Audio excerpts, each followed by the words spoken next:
Welcome everyone. Today we're going to be looking at my second round game in Sigur's tournament. There is a town in Denmark called Hornsnet, and that's where I played against Tobias, who actually studies in the same university as I am. And currently I don't really have a microphone, and we're going to be looking through some extensive chess lines. So if you really like chess, then bear with me. So let's dive into the game. He started with d4. And now here he the clock didn't work.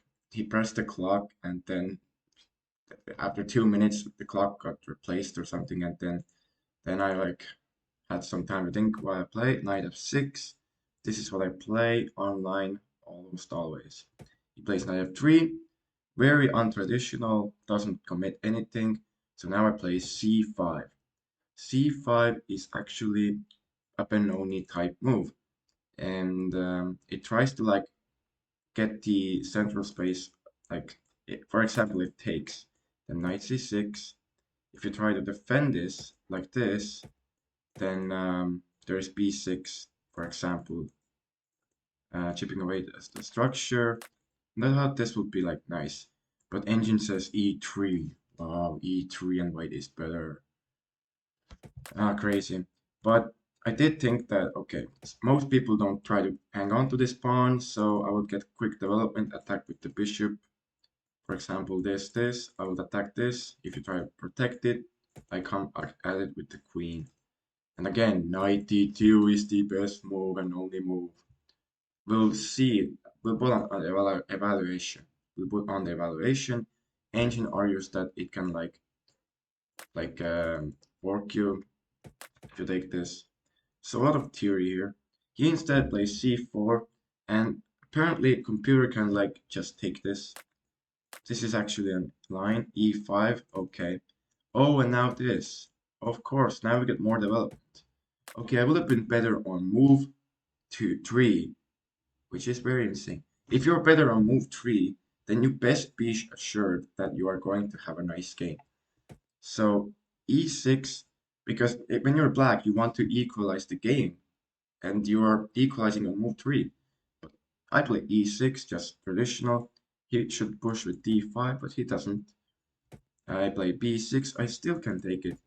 And we are ignoring that pawn so many times because we are taught that keeping the tension is like the way to go, to not give advantage to others. But here just takes is the best move. And here I play h6, stopping bishop g5. He can still play d5. Man, we need to learn more theory, more chess theory on openings. Yeah, unfortunately, I don't do that. I go to university, swim, do all of that stuff. No, I can't do theory that much. Now I take, knight takes, and I argued that after, for example, if queen takes, there is knight c6, and maybe there's like queen h4 stuff, but yeah, rook g8, best move. Shut up. But instead, he takes with the knight, and I calculate this correctly that after d5, which is the best move, that I will have, I will be like better, because when he takes, I take with the queen, and my queen is developing while his queen is on the back rank. And there is king g1, knight f3 that are best moves. He plays knight f3, and now, okay, I would like to ignore the engine because the engine just sees what is this? It sees 10 moves deep, 20 moves deep in the line. I play the queen b7 is the best move, pinning the knight, but why? Why is it the best move? It's very dank. So instead I play queen h5, and this is the essence of black's attack. This is why black here can seize the initiative, because he can attack with g5, g4, as we see later in the game. Queen h5 is very annoying, targeting knight and this, preparing some attack. He plays bishop b2, best move. Knight b to d7 develops. Knight b to d2, again copying my movement here. I play rook d8, because if knight c4, there is some discovery. But of course it doesn't work, because white says I will sacrifice the queen and get the knights. And I did see this, yeah. But he plays queen c2, tries to get off the pin. Bishop e7, just calmly protecting. I was actually contemplating bishop d6, but after queen c6, after bishop b8, there will be takes, and knight e4. And yes, this is exactly the line that I calculated, and I thought that black would not survive here because there is just no play. So I did not go bishop d6, but actually engine says that go for a queen trade. Please go for a queen trade here or you are losing. Or just go back. Yeah, that's why I did not go bishop d6. Instead went bishop e7. And why not bishop c5? Because, I don't know, I didn't consider it. I thought, oh yeah, bishop e7. So it covers the h4 square, which is like the white's idea of going knight h4 at some point. Um, but queen c7 happens. And here, I thought queen c7 is not in time. I thought this was not in time because I would get a more complicated position.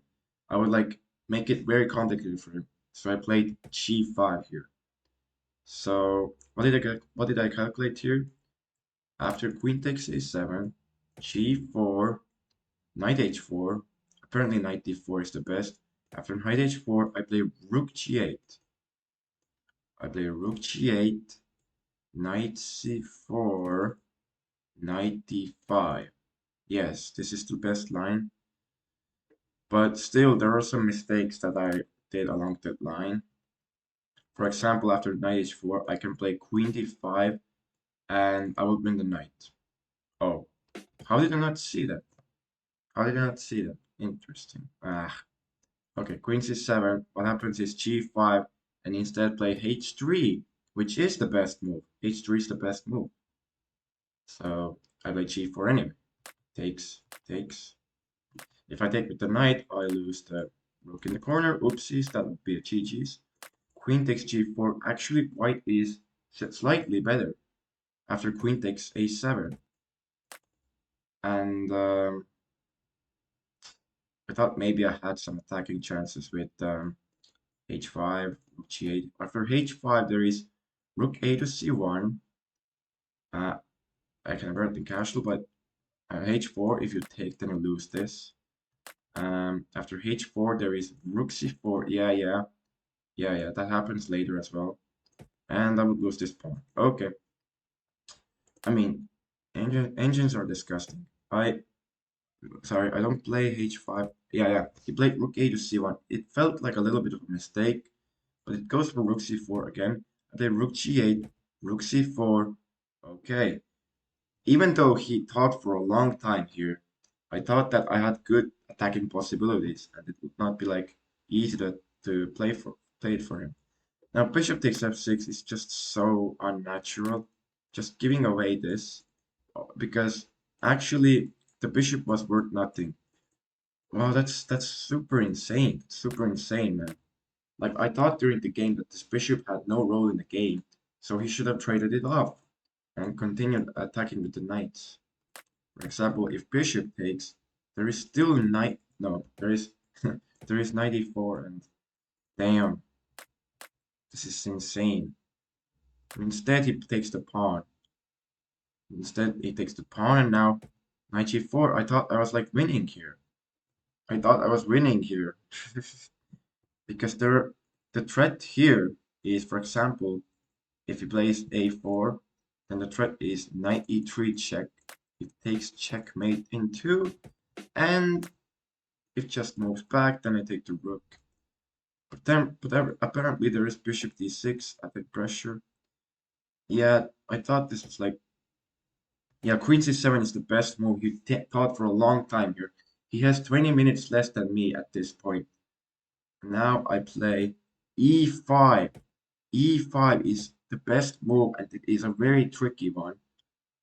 Um, Knight takes e5 does not work because of knight d takes e5 first. Bishop takes. Oh yeah, rook takes d2. Yeah, that. But I thought that after this there is knight e3 check. Then my queen would be also hanging. After takes, queen takes, takes, takes. This would be an equal game. Okay, too many lines, too many lines. I am in a hurry. I am not here to see the lines. But after e5, played queen c6. Queen c6 and 93 check is better. Why? Queen trade. That's why. Nah, I didn't want to trade queens here. I played f6 blocking the trade. But after knight h4, I'm losing. 93 check. Yeah, king g1. I was very worried about king h1 because, look, the queen and the knight are hanging. And now this does not come with a check. So I was like, where is my win here? Where is my win here after this? Where is the win? Wow, that is insane. Computers see like 15 moves deep here, and they will see that this is 2 plus 2.5. But if I went king g1, and now queen g7, yes, only move. Because if I go here, there is knight d to f3, right? Something like that. Or, yeah, 94, yes. So on queen g7, he takes this, which is a mistake, because after takes, if you take with the queen, check, yeah, you lose the queen. Sorry, that's a check. That's a checky check. If you move the queen, I take the king. And if you go here, there's checkmate in one. And that will be a resignation. But knight g2, knight g2 happens. I take this pawn, king h1. And now I give this check again. A little bit of a checky check. And now I make this, now I blunder the game away. Now I blunder the game away. I thought that I was completely winning here, that I was surrounding his pieces, like king is very open. Here I should have given a check and taken the knight. I should have taken the knight, free knight. But instead I gave this check, forcing rook takes. And after takes, there is like, if he has more time, he would be able to see rook f2, something like that, defending. Or, yeah, rook takes f6 looks like a natural here, but then there is checks. Check, check, check, check, check. Sorry for the very deep line, but this would be the position after this forced line. So it doesn't really work. Yeah, so what does he play? What does he play? He can come back to queen f3. I play this. It will be a complicated game. But what does he play? What does he play? He has he has he has 30 seconds here. The clock is ticking down. 19, 18, 17. And when you're playing classical chess, it's very difficult to make a quick move. And here he plays knight f3. The horse barges the Thanksgiving dinner table and ruins the entire dinner table as it literally hangs checkmate in one. And I find it tough. It was all equal. It was going to be a very stressful game for him after rook f2 because he had almost no time left because he gets 30 seconds after every move, and under a minute is not normal. So yeah, I win the second game. I win the second game of the round. And what does that mean? That there is 4 games more to go, but I am 2 out of 2, which means I am the first. I'm at first place in my group of 10 people. Next game I will be playing against. I don't know. It's a surprise. So thank you for watching this game. If you're still around here, you are following the epic journey of me getting the one of the best tournaments in Denmark, the first one. So I hope the games go well, and I hope you learned something about this opening with c5. That if takes, then like there is knight c. Yeah, he e6 even best move, but. Yeah, thank you for watching this game, and I will see you in the next tournament. There is also going to be a surprise game on the weekend. It's a surprise video, so stick around and see you in the next one. See ya.